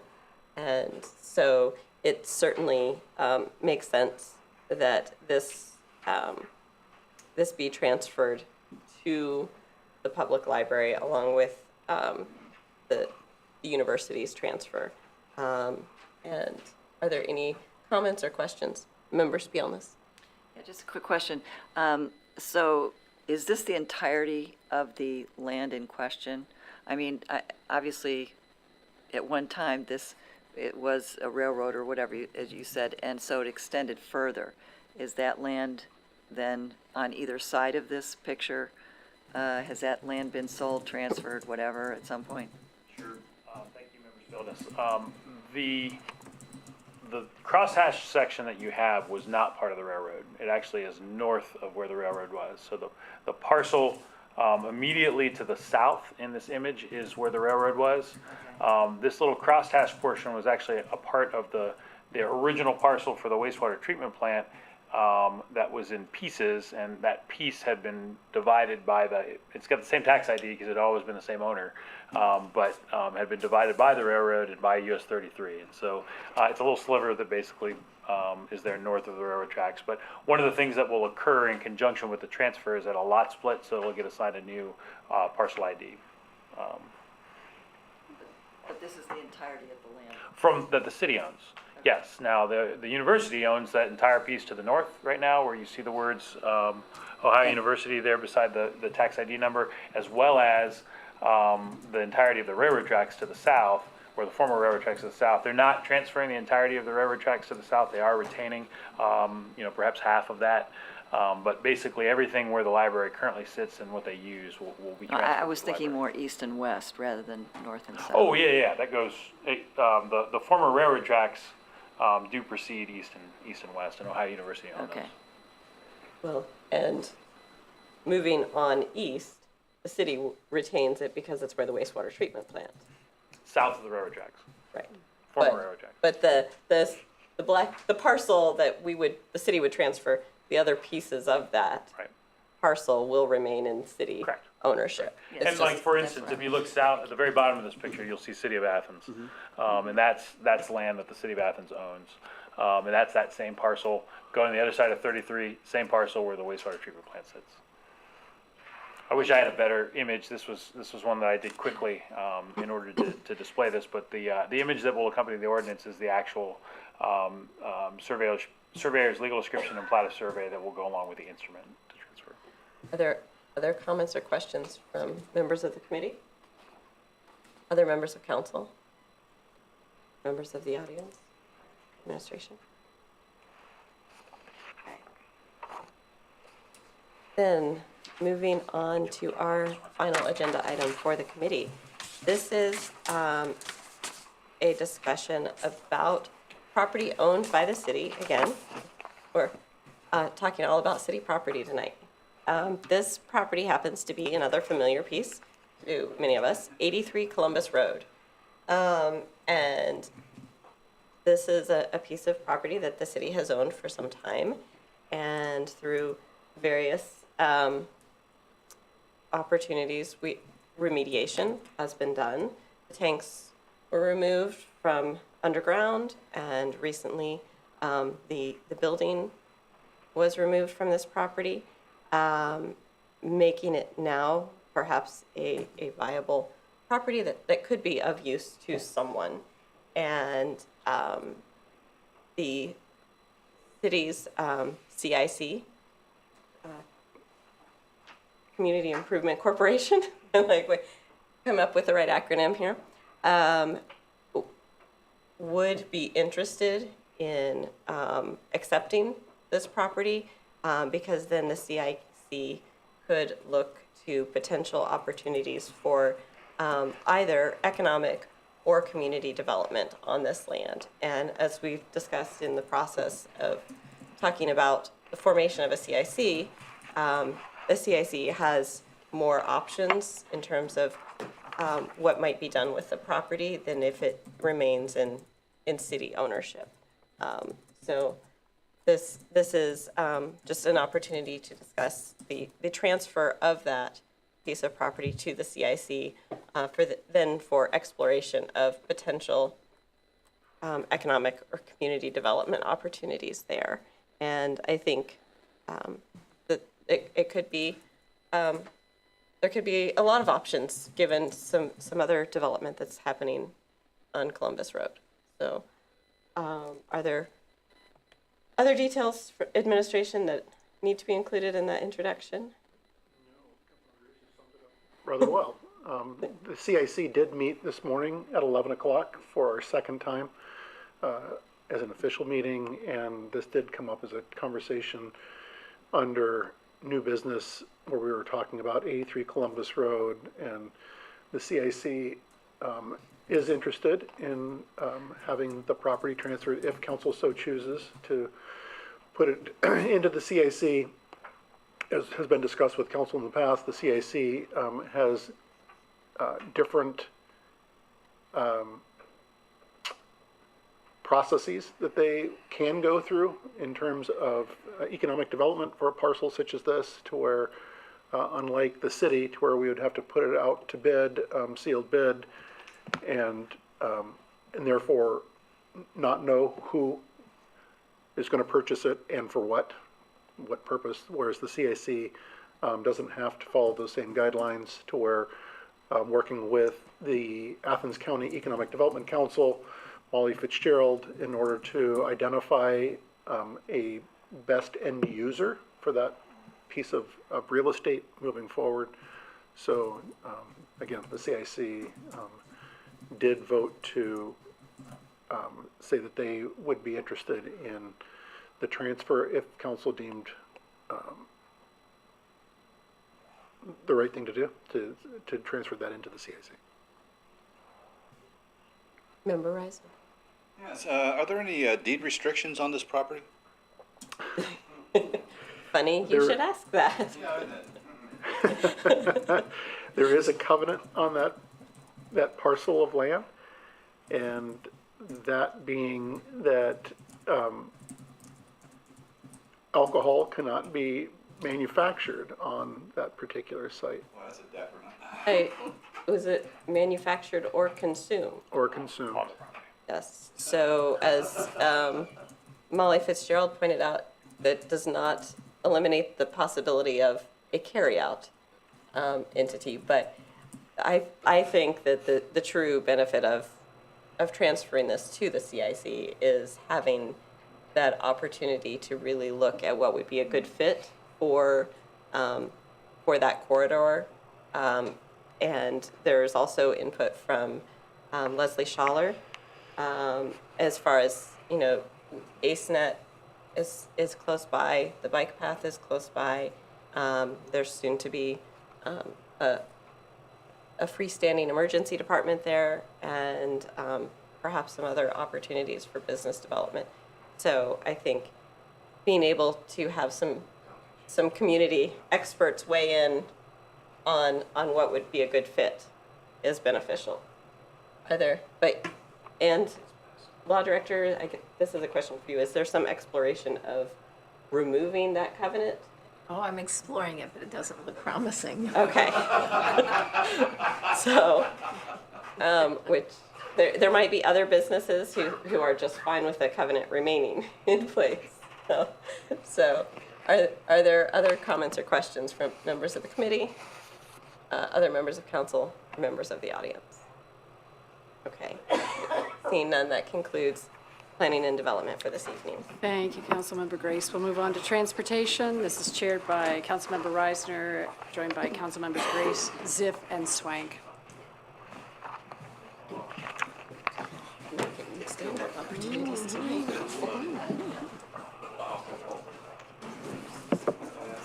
7:30 stretch. So, at the end of the day.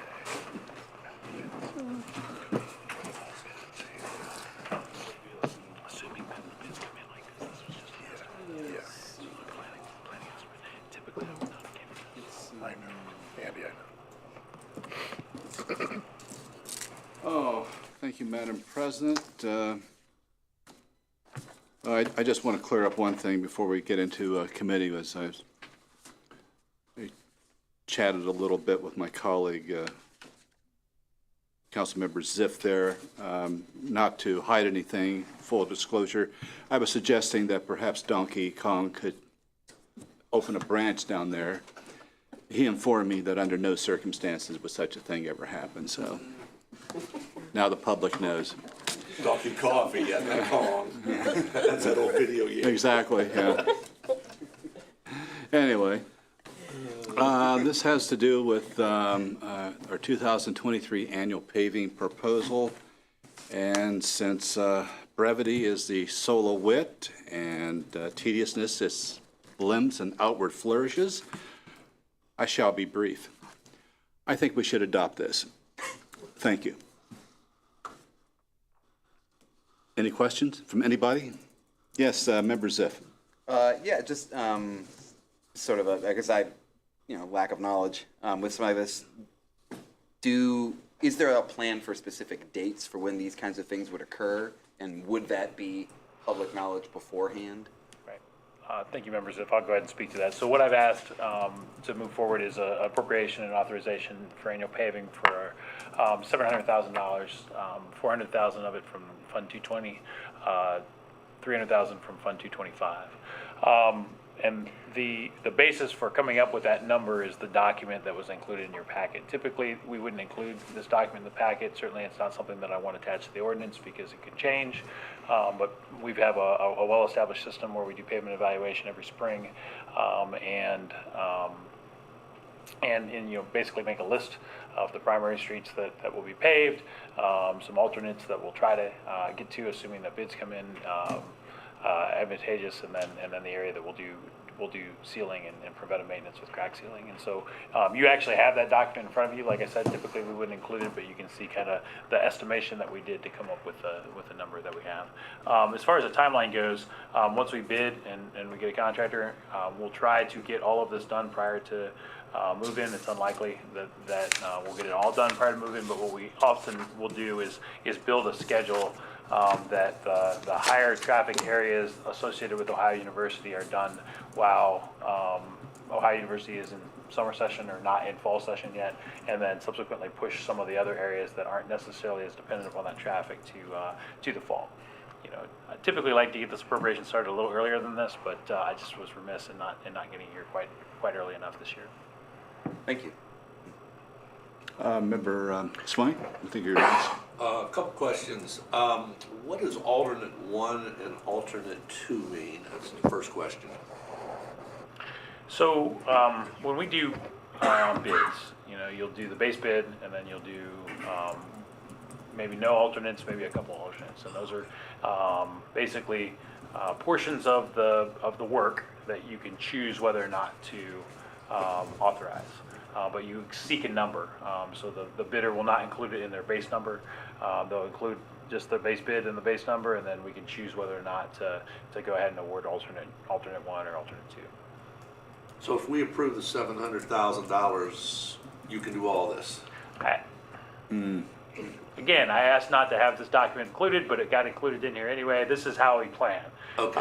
Right, so please don't attach this to the ordinance, because if the bids come in quite a bit more than what is shown here, but this was our planning level number that we used to come up with the $700,000. So my goal would be if we were exactly right in our estimate, then yes, I could do all that. So I guess the last question, I misspoke, meant 3. If we see anything on here that has inherent problems already, the best way to communicate that to you would be what? Just shoot me an email. Okay. And I'll make sure that we get it to the Engineering Public Works Department. As they build the bid packet, the bid packet includes specific cross-section, includes treatment for each of the various streets, the square yardage associated with it, the milling, the big quantities. And so if there's a particular problem, we'll do notes for each street, and we'll attempt to address a couple issues as well for that. Member Grace. I was just going to ask, basically if you anticipate being able to get to both of the alternates, so you've answered the question. Thank you. Other members of council? Member Spilness. Thank you. You said my name right. Thank you very much. Yes. Okay.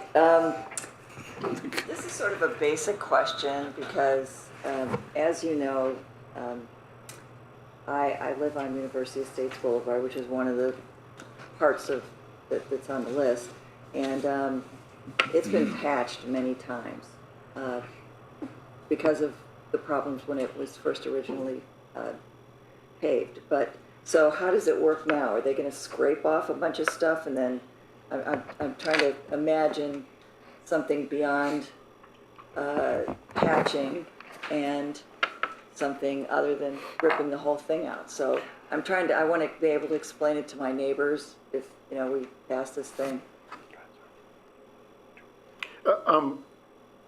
So again, I want to reinforce this, is that we hopefully are able to do everything that's on here, hopefully, but that may not be reality. For the document that you have, I mean, it does describe in detail the amount of University Estates Boulevard that would be repaved. It also indicates on here that they would mill the entire area, so it would be a mill and then resurface, as opposed to what you're describing as patching. Patching is included in some of these projects because we do deem it as being appropriate, to where there's a partial milling of a street and then some patchwork, because it doesn't make sense when you look at the integrity of the asphalt in that area to end up doing the whole thing. No sense in removing good asphalt to mill the whole street, whatever that street may be. But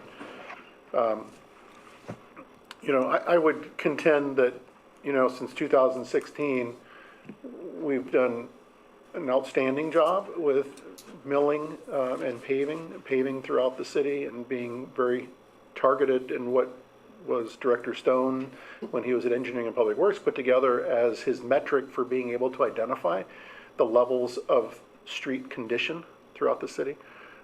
We're at this point, aside from the current list in front of you, actually doing pretty well, to where we don't have many low-scoring streets. The scoring system goes from 1 to 9, 1 being a dirt path. We don't have any of those in the city, thank goodness. Some of these on here, I imagine are in the 4, 4.5, 5 range, because we have done that much repaving throughout the city. Thank you for that clarification. I do have to say, this is from somebody who knows nothing about paving, so I'm not questioning your methods or anything else. I'm just trying to be able to, how do I explain to my neighbor what you're going to do to my road? So sure. And that's just because I don't know about that sort of thing. So we're proposing a mill and overlay, that section in the front of the University Okay. Estates. So. Thank you. Would an explanation of milling be useful for the public, maybe? Sure, there's a pretty large machine that has a conveyor belt on it, and it's on tracks, and it has teeth on the bottom, and it drives over the pavement, and it removes distressed pavement. The conveyor belt on the machine then fills a dump truck and trucks that away for recycling or reuse in other places, and then subsequently a paver will come in with a dump truck that will then put hot mix asphalt and overlay, versus a patch, as the mayor mentioned earlier, which would be kind of a smaller location where you maybe don't have as much distress, and you're just kind of going a little bit beyond filling a pothole, but you're just doing a patched area. Does that help explain it? Okay. You said more than anything. Other questions? City? And the audience? I'm Rob Delac, I live on Morris Avenue here in the city, and just representing myself. So I'm looking at the list. I just brought it up as we started talking about it, so I didn't have a chance to look at it. It doesn't look like it includes any sidewalk, curb ramp, concrete work at all. And from the research that we were doing with the Pedestrian Accessibility Committee, one of the things that became clear is the federal government has now set guidance, U.S. Department of Transportation, that says in order for cities to be in compliance with the Americans with Disabilities Act, if you repave a street, you must also replace any curb ramps or make them accessible. And I don't see that here. Has EPW looked at that for these streets yet? And that is our protocol. It might not be with this contract, but that is our protocol. So are there any streets here that are on this list that have curb cuts and need I don't have addressing? that answer. I mean, remember, chair of the committee, I don't have that answer right here in front of me. Certainly I can get it. So it would be good to see that included, at least some estimate of what they expect would be, because there's no concrete work at all I see in here. And that would be an additional cost. It might shorten the list a little bit if that's an additional cost to get these streets done. I'm just going to keep council in mind of that requirement and also remind the city administration that that's something they should be considering here. I'm well aware. Thank Thank you. you for your reminder. Thank you, Mr. Archerson. Anyone else? I just have one question of my own. I just noticed in alternate 2, Carroll Road, Roxbury to Dove. Not that I want to spoil a chance for my neighborhood or ward not to get repaved, but it seems like it was done about 4 or 5 years ago. I'm just wondering why it's on the list. I'll have to get that answer for you.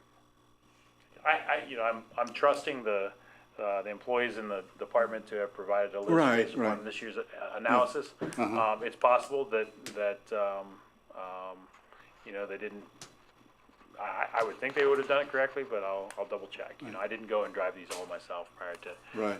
Again, why I asked that this list didn't get I provided as understand. part of the Okay. materials, Yeah. so that we didn't have this discussion of individual looking at all the individual stuff. But that's my fault. I allowed that to occur, and I won't do that again. Okay, well, the sins go. It's not that big, so. If there's nothing else, then that concludes, who? What? Oh, the mayor. Well, just, again, I'm looking at this, as clearly you did as well. Alternate 2, it's what it is for alternate 2 is the crack seal. So Oh, okay. as opposed Crack seal, to yeah, I see. milling and paving. It is not that. Right, Which we okay, typically do a few years after paving it, so, sure. I understand. I'm sorry. I used to work for ODOT. So. Well, that's it. Okay, thank you, Councilmember Reisner. We'll now move on to Finance and Personnel. Chaired by Councilmember Crowell, joined by Councilmembers Reisner, Ziff, and Spielness.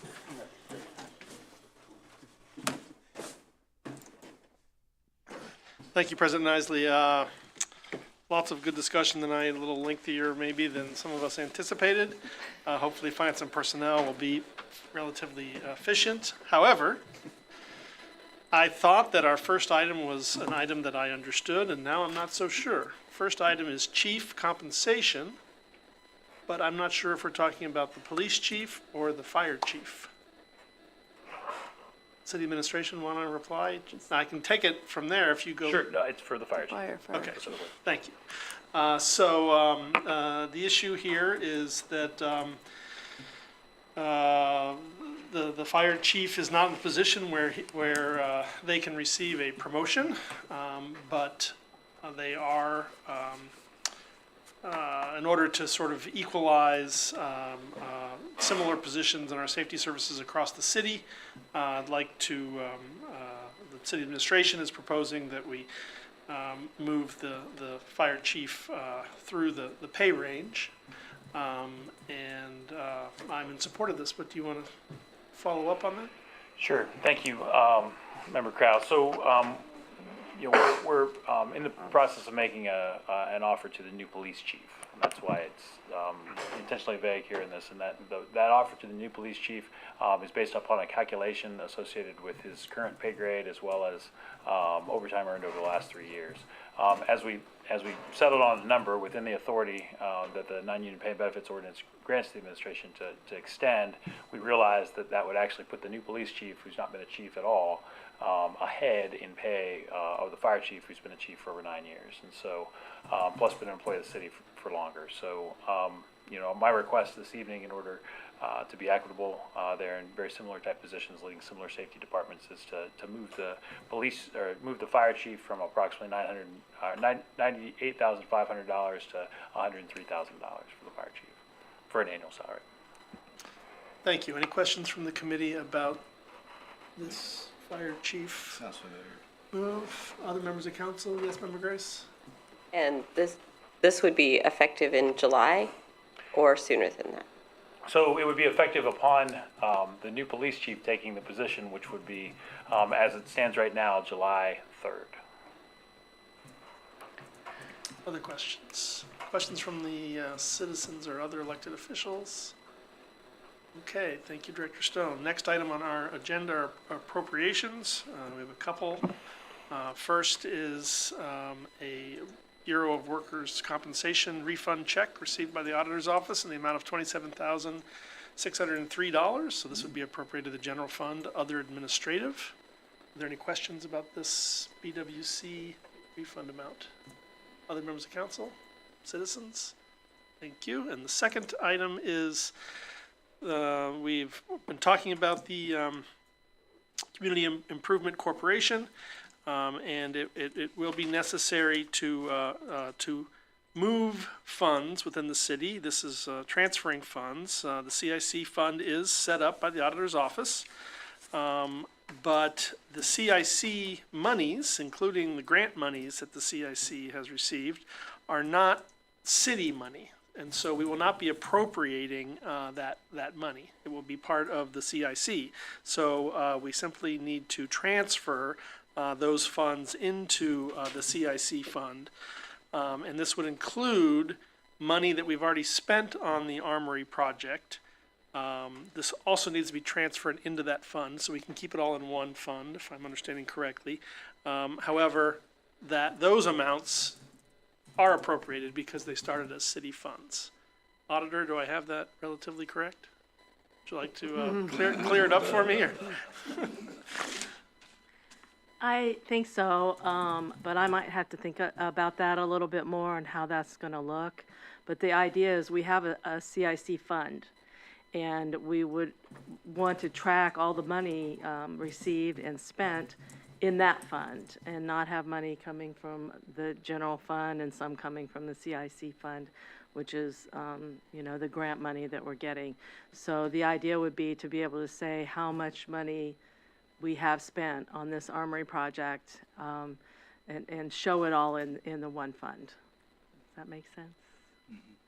So, but we've already spent money out of the general fund, so we would do some journal entries in our system and show that money being spent out of the CIC fund and received from the general fund. So this is really a transfer, and even though we have it under appropriations. Question. Yes, Member Reisner. Now that the CIC has been established, you've had meetings, will they be getting funds directly so they don't come through the city? Or will all monies that the CIC will come through the city first and then transferred over to the CIC? No, I think the money we get will go right into the CIC fund. Yeah, the city gets? Which is a city fund. Okay, so the city fund. So the city will apply for grants for the CIC, and then hopefully they'll get them, that money would come here, and then it goes to the CIC, rather than directly to the CIC. Well, I don't know. I just wonder how long we're gonna be responsible for it, that's all. Yeah, that's a good question. It's a lot of money. Yeah. It's the one grant. I don't know how many other grants we might be applying for, and we could, I guess. Well, you never know. So, yeah, it's a lot of money, and we will be sharing that money with 3 other entities for 4 other projects, I believe. And but the plan is to run that through the city bookkeeping, just like we do our other things like that. Right. We have run money for projects that involved OU property or near their property that we never put our hands on, but we show it in our accounting system as money from, say, ODOT that was paid directly to the contractor. Yeah. But it was money that was really awarded to OU and things like that. So it's just a matter of having something in our finance system that will track that money. Thank you.